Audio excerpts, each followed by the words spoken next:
Questions and answers. Some Kriyabans find it difficult to learn how to practice this form of Kriya Pranayam because they do not accept the fact that this method is completely different from what they had been practiced before. For example, they feel it strange that in the instruction there is no mention of the spinal path. There are many unexpected questions. Are the breaths uncontrolled like in the Hong So technique? During the Hong So technique we observe the spontaneous process of breathing without paying attention to whether the inhalations and exhalations are long or short. By going ahead with this technique the breathing must be natural, but we must pay attention so that it is gradually prolonged. How can the Hong So breathing sustain the procedure of Kriya Yoga that gradually leads to a slowing down of upward and downward movement of the current along the spine? In Lahiri Mahasya's teaching, and we are trying to abide by that tradition, it is stated that in the long run you become able to practice a very sublime form of pranayam, inhalation and exhalation prolonged up to 22 plus 22 seconds.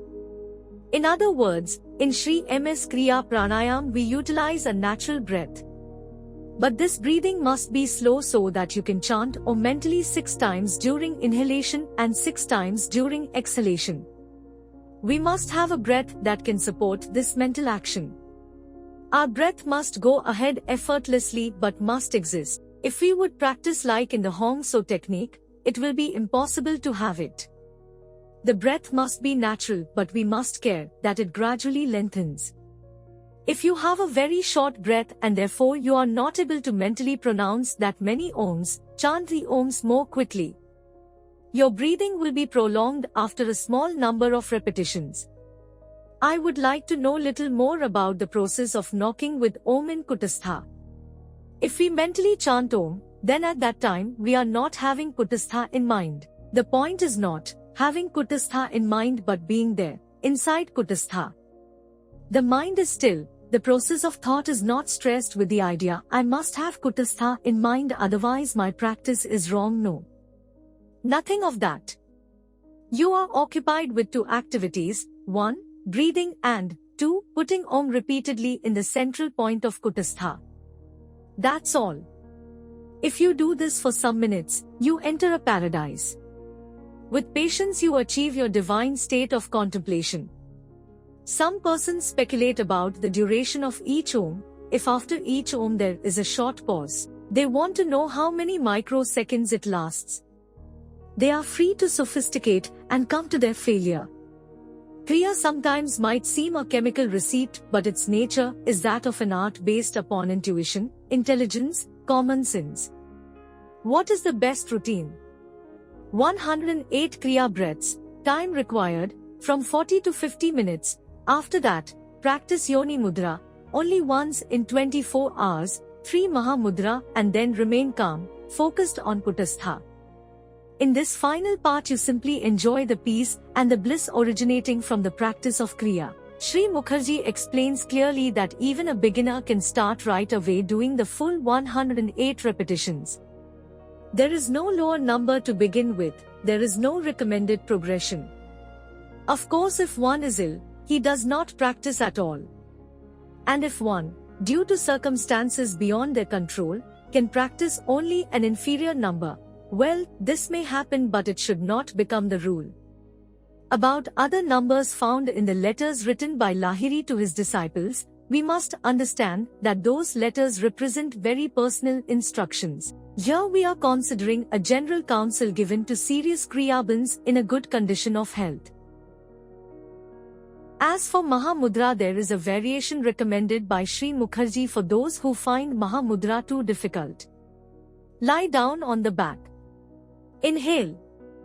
Raise the legs maintaining the pelvis on the floor. Join the hands under the knees. Keep your equilibrium on the inferior bones of the pelvis and keep the forehead near the knees. Exhale. Return to the initial position. Alternative practice to conclude your practice of Kriya Pranayam. When the breath is internalized inside Sushumna, keep attention at Kutastha. With natural breathing, pull one inhalation into Sushumna with only one mental chant of Om and exhale with another Om. Practices like this until you forget yourself and reach the stage of Samadhi. In the correspondence of Lahiri with his disciples, medulla is often quoted. Has medulla a role? What I now describe is a subtlety that is discovered in time. Practice as I describe. Keep the chin some millimeters down and inside in a way that kutastha and medulla are at the same level.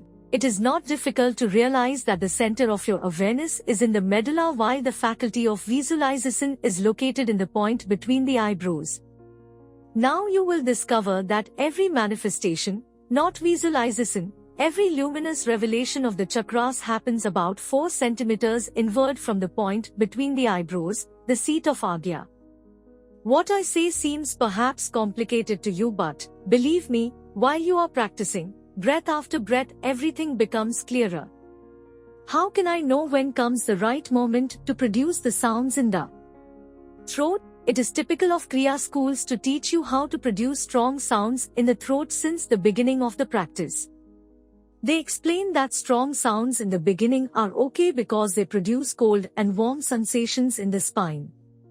Sri Mukherjee explains that these sensations happen but they are produced by the Ida and Pingala currents. These currents have nothing to do with being in Sushumna. If you, since the starting of your pranayama, insist too much upon them, you may cause some problems and lose the magic of the procedure. Let that throat sounds come later. They will be more enjoyable, will mesmerize your concentration and help the procedure.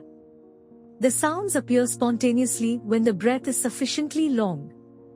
Only meditation-born intuition can help you to understand when it is good. You try to increase the force of your breath and produce the sounds. Why in the main document posted on the download page it is written.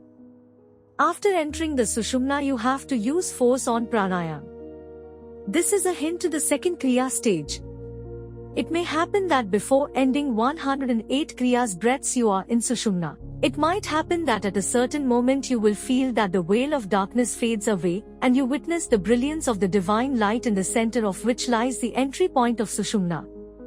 In that wonderful situation you might perceive the color of each chakra. This is the realm of second Kriya that we will examine later. In this situation it is not necessary to abide by the injunction don't overstep the prescribed number, 108. In this case you can go ahead until you enter an ecstatic state and are lost there. Lahiri Mahashya has said that in this state there is no other instruction to be practiced. If Kriya Pranayam as it is taught by Sri Mukherjee is so beautiful and works so well, what is the utility of Kriya Pranayam as described in chapter 6?